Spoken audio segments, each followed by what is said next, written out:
क्या है श्री कृष्ण का 5 स्टेप प्रोसेस जिससे वे अर्जुन के विषाद और द्वंद्व को सुलझाते हैं? ध्यान और श्रद्धा से देखिए इस वीडियो को, ताकि आप कृष्ण के गूढ़ दर्शन को समझ सकें और उसे अपने जीवन में प्रयोग कर सकें। क्योंकि गीता के दूसरे अध्याय में श्री कृष्ण अर्जुन के प्रश्नों का उत्तर देना शुरू करते हैं और अपने दर्शन एवं आध्यात्मिक दृष्टिकोण की नींव रखते हैं, जो कि गीता के आगे आने वाले अध्यायों को समझने के लिए आवश्यक है।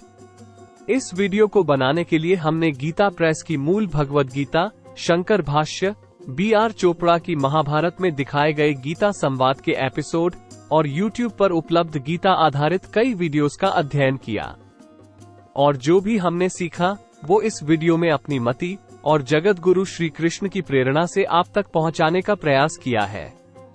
तो श्री कृष्ण के पावन नाम का स्मरण करके आइए देखते हैं क्या है श्री कृष्ण का 5 स्टेप प्रोसेस, जिसमें सांख्य योग, कर्मयोग, समत्व, धर्म और आत्मा का गहन वैदिक ज्ञान प्रकट है।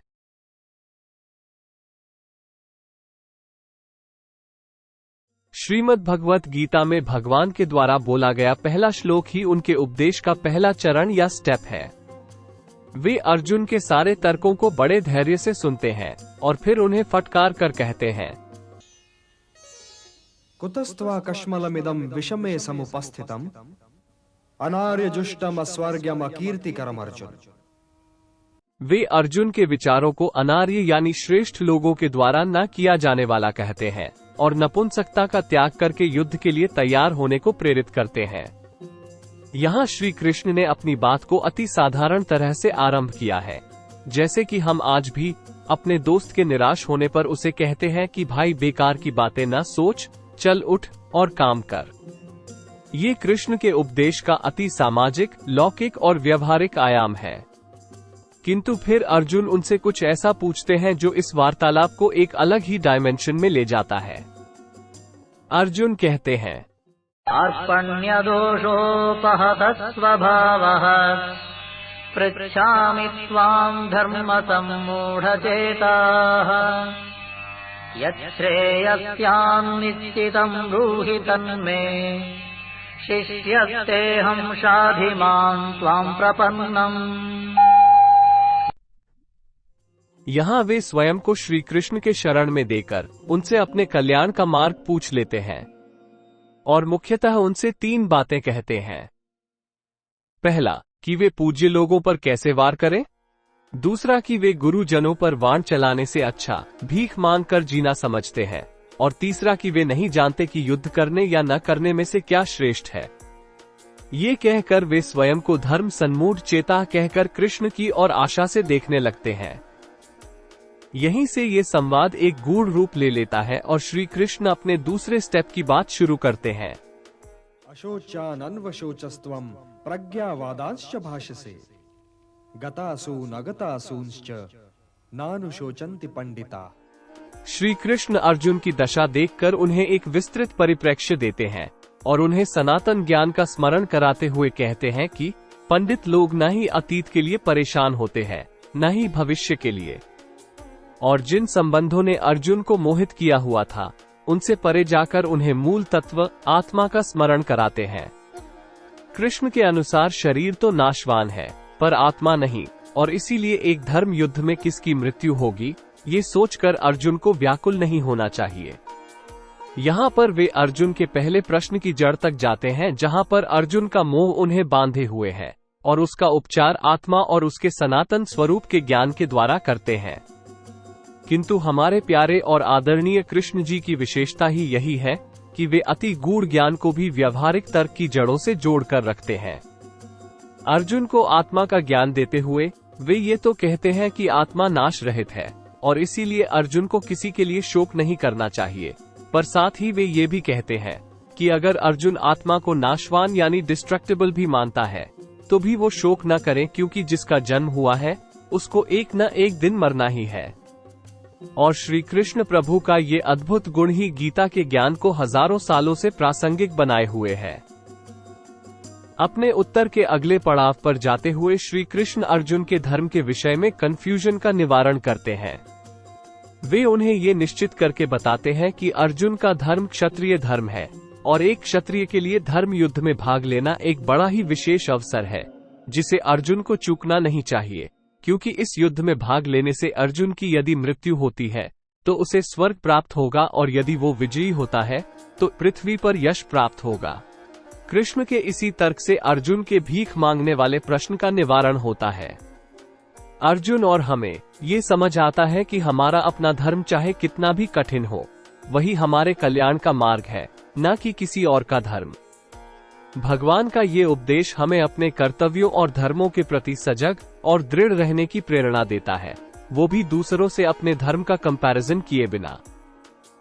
यहाँ तक भगवान अर्जुन के 2 प्रश्नों का निराकरण कर चुके हैं, और हम देखते हैं कि उन्होंने अपने उत्तरों को 3 भागों में बांटा है।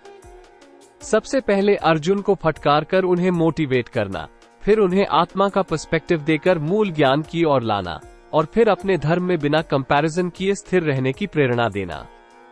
इस सारे डिस्कशन को भगवान ने ज्ञान योग की संज्ञा दी है, पर वे अर्जुन के अंतिम प्रश्न के लिए कर्मयोग की बात छेड़ते हैं। अर्जुन का अंतिम प्रश्न है कि युद्ध करने या न करने में से कौन श्रेष्ठ है और युद्ध जीतेगा कौन। तो इस पर भगवान कहते हैं, सुख दुखे समे कृत्वा लाभालाभौ जया जयौ ततो युद्धाय युज्यस्व नैवं पापम अवाप्स्यसि। प्रजहाति यदा कामान सर्वान् पार्थ मनोगतान् आत्मन्येवात्मना तुष्टः स्थितप्रज्ञस्तदोच्यते। अपने इस स्टेप पर वे अर्जुन को 2 अति महत्वपूर्ण और गूढ़ कॉन्सेप्ट बताते हैं। एक है समत्व और दूसरा है स्थित प्रज्ञ। वे कहते हैं कि हमें लाभ और हानि दोनों को एक ही भाव से देखना चाहिए, और जो ऐसा कर पाता है वो स्थित प्रज्ञ है, और वही मोक्ष का अधिकारी है। वे ये भी कहते हैं कि समत्व भाव से किए हुए कार्य पाप मुक्त हो जाते हैं, क्योंकि कर्मयोग कर्मों के फल के बंधन से हमें निकाल देता है। ये एक बड़ा ही विशेष, विचित्र और गूढ़ रहस्य है कि कैसे किसी व्यक्ति के दृढ़ संकल्प मात्र से उसके कर्म फल उत्पन्न करना ही बंद कर दे। पर यही है गीता और श्री कृष्ण की दिव्यता। स्थित प्रज्ञ का कॉन्सेप्ट सुनकर अर्जुन भगवान से इसके विषय में प्रश्न करते हैं, जिसको समझाते हुए वे उनके उपदेश के 5वें स्टेप पर पहुंच जाते हैं। किसी भी कॉन्सेप्ट को उपयोगी और कार्यवान बनाने के लिए आवश्यक है कि हम उसके एप्लीकेशन पर भी ध्यान दें, और अंतिम स्टेप में श्री कृष्ण यही करते हैं।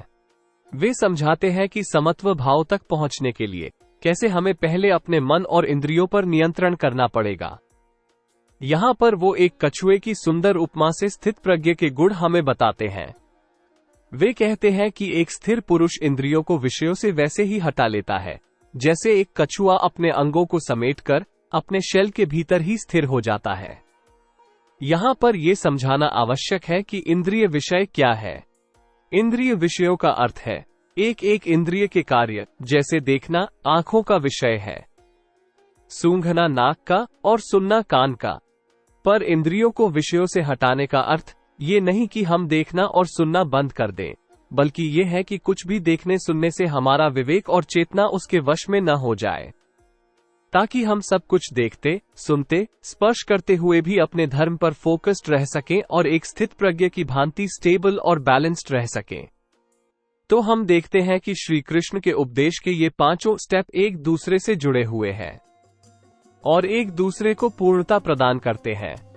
गीता के दूसरे अध्याय में कृष्ण ने सांख्य और कर्म दोनों योगों को प्रतिष्ठित किया है और उनको अच्छे से डिफाइन किया है। और एक साधक को यदि योगी बनना है तो उसे पहले अपनी इंद्रियों को वश में करना होगा, ये कॉन्सेप्ट भी बताया है। इन सभी कॉन्सेप्ट्स को लेकर हमने अपनी बुद्धि के अनुसार इस डिस्कशन को 5 स्टेप्स में आपको समझाने का प्रयास किया है। आशा है आपको ये प्रयास अच्छा लगा होगा। यदि अच्छा लगा तो कृपया इस वीडियो को लाइक और शेयर करें और कमेंट्स में अपने विचार साझा करें। पर अगर हमसे कोई गलती हुई हो तो हमें कमेंट्स में वो भी अवश्य बताएं। ज्ञान और कर्म के इस उपदेश को सुनकर अर्जुन का मन एक बड़ा ही इंटरेस्टिंग प्रश्न निकाल लेता है और वे पूछते हैं कि यदि ज्ञान कर्म से श्रेष्ठ है तो फिर भगवान उन्हें युद्ध जैसा कठिन कर्म करने को क्यों कह रहे हैं। अब श्री कृष्ण इस उलझन को कैसे सुलझाएंगे, ये हम देखेंगे गीता पर हमारे अगले एपिसोड में। जय श्री कृष्ण।